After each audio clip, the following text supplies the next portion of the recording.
Welcome to A Mason's Work, the podcast where we review Masonic symbols and illustrate how they can be used to solve problems in everyday life. With your host, Brian Mattox, a proud member of the Craftsman Online Media Network. In yesterday's episode, we identified what it's like to have a rogue Tyler, somebody who's kind of running on autopilot, maybe running from the challenge. And so we have this outer knock, and it presents itself as something that we need to respond to in some capacity. The Tyler doesn't really get to decide what to do with what he's found typically, right? That's not his job. His job is to pass the alarm from the outside to the inside. And who gets that alarm is the inner guard or pursuivant. In our jurisdiction in Pennsylvania, it's called pursuivant. In other jurisdictions, probably for everyone else in the Masonic world, it is the inner guard. But the inner guard's function is triage. Now, what does that mean? It means he has to route these alerts to the appropriate destination.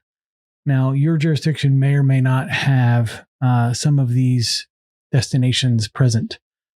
In my jurisdiction, we have a couple of rooms to choose from as to where someone goes.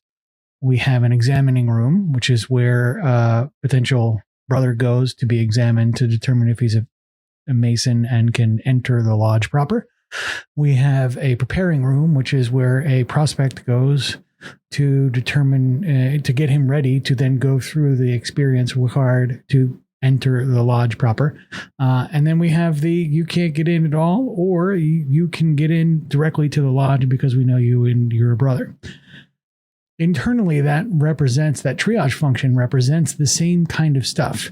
Do I allow this fear, this thing that's being, knocked on, this thing that has passed the Tyler, do I allow that into the examining room, the preparing room, the lodge itself?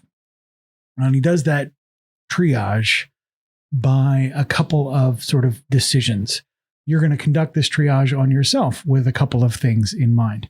One, is it a named fear? Is this the fear that we have named already? Because that really does determine a lot, right? If this is something we're trying to process, if this is something we're trying to work with, and we know what it is. For example, somebody triggered the fear that we're not good enough. The Tyler has knocked on that door and said, hey, you're not good enough. If you know what that fear is, you can let it in and start to work with it, right? You can begin to sit in your lodge and go, okay, what am I going to do with this? How am I going to respond? And this is where the Worshipful Master's directive, the thing that we're working on this whole week, is to gain courage over these things, these named fears. The Worshipful Master can then let that fear in the lodge and you can work with it. The other places it can go are, if it's an unnamed fear, maybe it goes into the examining room to be evaluated. Or if it's something that you really are not sure, that maybe it's a little bit tender and you need to process and you need to go through that preparing process, it can go routed through that light, through the preparing room. There's lots of ways this sort of routing process goes, and it's based on, are you ready to do the work? Is the work sort of well-defined? What is it? Does it have a name? Does it have a character? What is the context of it? And then, what are we going to do from there? Once all of that stimulus from the outside world comes in, we begin the process to sort of agentically respond to the situation. Until we determine what to do with this signal we're receiving from the outside world, we can't do anything. We might go on autopilot, and autopilot is what got you here in the first place. So we want to begin that deliberation process.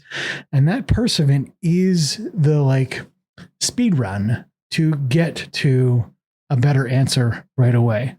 And we're going to talk about this a little bit more as we go through this. The idea here is, as you gain a good understanding of what comes a knocking, as if you will, we are going to gain agency over it. And then it's going to be something that you can process appropriately. Maybe you're not afraid of it anymore. Maybe it moves from this unconscious thing to a conscious thing, then to a nothing, right? This part of the process, this triage, is sort of that momentary response, that ability in the moment to cultivate a better answer. And where it gets routed from that first signal, what happens next, that's the participant's job. We'll talk a little bit more about that as we go through the rest of the week. The views represented in this podcast are those of the speaker alone and are not representative of any grand or subordinate lodge.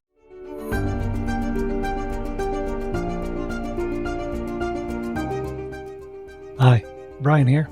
I wanted to thank you so much for listening to this episode. If you have any suggestions or guidance for further episodes you'd like to see or hear, whatever the case may be, please don't hesitate to reach out to me at masonswork.com, and we will try and incorporate your suggestions into a future recording. Thanks.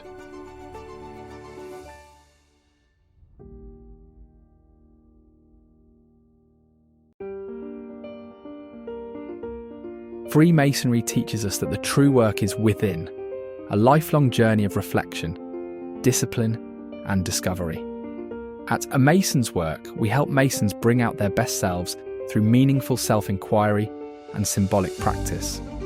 From personal reflection to lodge engagement, we offer tools that turn symbols into action. Visit us at amasonswork.com. The work is within. The time is now.